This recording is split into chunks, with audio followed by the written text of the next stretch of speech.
सास का सच।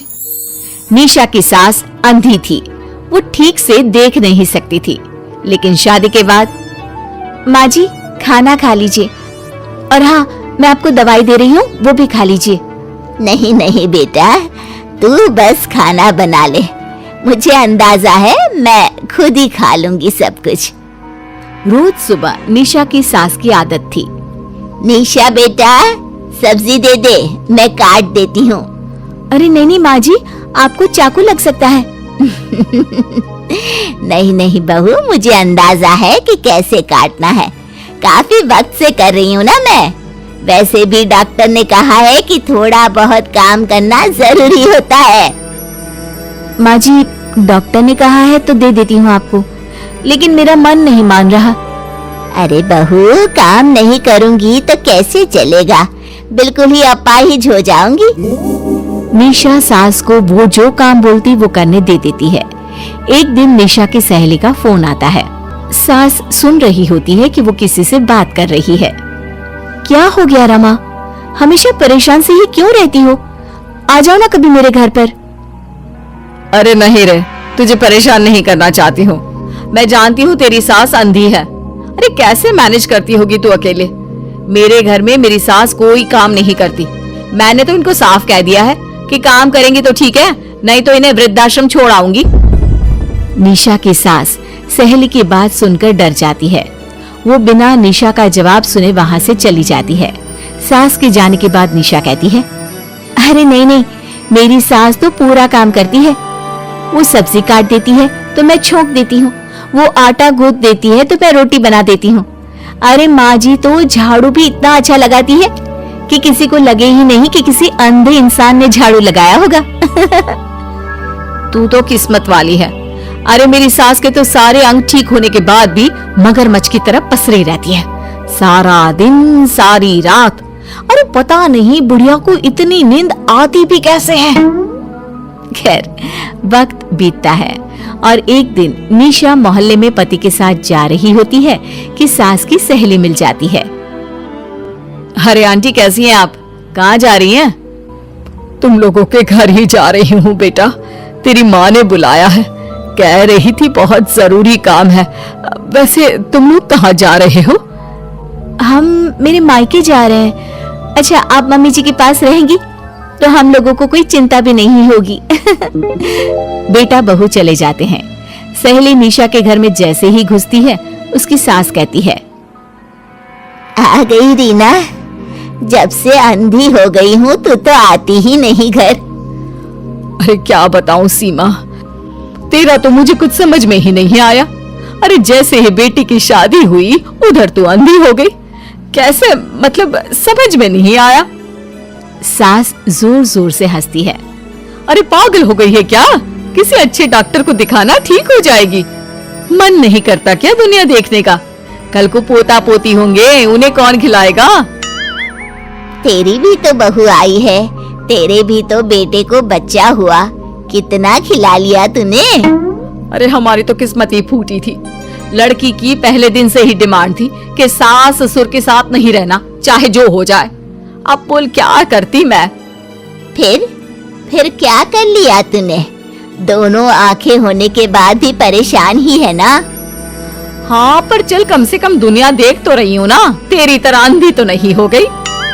निशा की सास शांत हो जाती है, उनकी आंख से आंसू गिरने लगते हैं। अरे अरे रो मत, क्यों रो रही है? वैसे भी दुनिया में ऐसा कुछ नहीं है कि जो देखा जाए।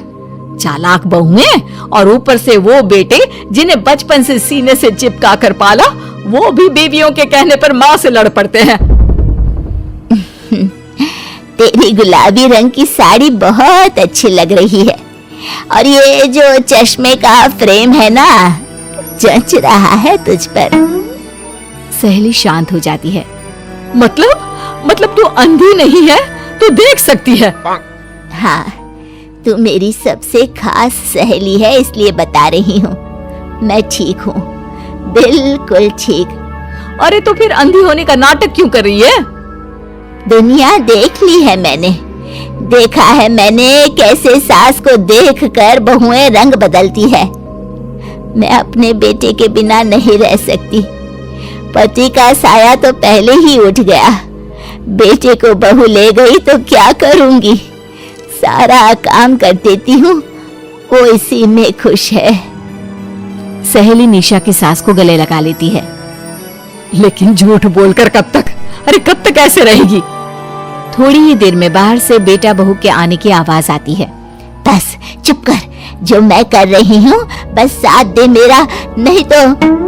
बहू घर पर आती है। सामने 2 कप में चाय, शादी के एल्बम और कुछ खाने पीने का सामान रखा था। माँ जी, कुछ खाया आपने? खाना क्या है बहू, बस चाय पी है। सब्जी दे दे, मैं काट देती हूँ, रात के खाने की तैयारी हो जाएगी।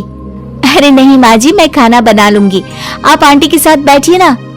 बहू सारा खाना बनाकर सास को आवाज देती है और सभी बैठकर खाना खाते हैं। माँ जी, ये लीजिए, कटहल खा लीजिए, ये कह रहे थे कि आपको बहुत पसंद है। हाँ, ला दे।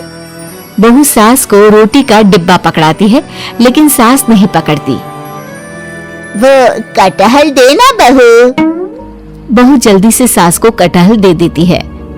अगले रोज फिर सास झाड़ू लगा रही होती है कि बहू कहती है, माँ जी, आप ठीक से झाड़ू नहीं लगा रही, पीछे देखिए कितना सारा कचरा फैला हुआ है, लाइए मैं लगा देती हूँ। सास डर जाती है और पीछे देखती है।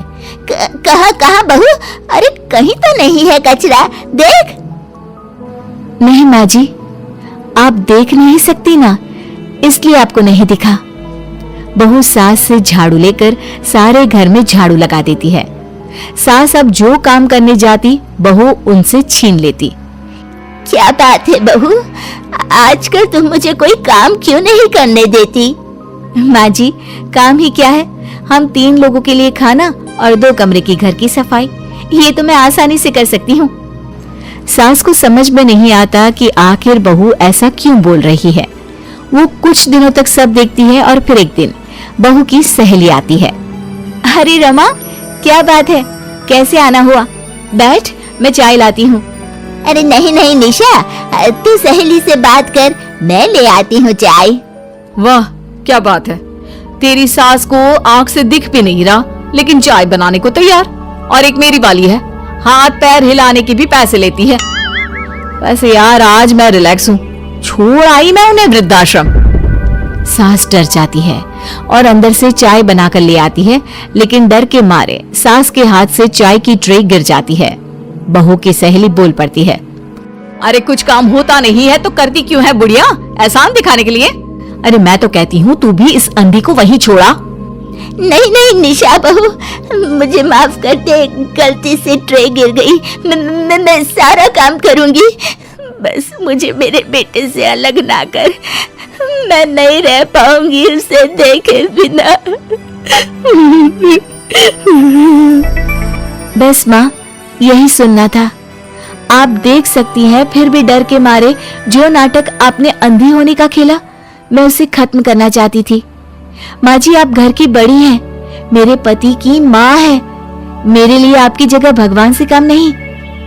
आप अंधी नहीं भी होंगी तो भी मैं कभी भी आपको खुद से दूर नहीं करूंगी। माँ जी, मेरा विश्वास रखिए। फिर निशा सहेली को देखती है। अच्छा होगा रमा कि तू मेरे घर से चली जाए, क्योंकि मेरे घर में ऐसे लोगों के लिए कोई जगह नहीं है जो बड़ों की इज्जत नहीं करते। सास चैन की सांस लेती है। जीती रहे बहू, जीती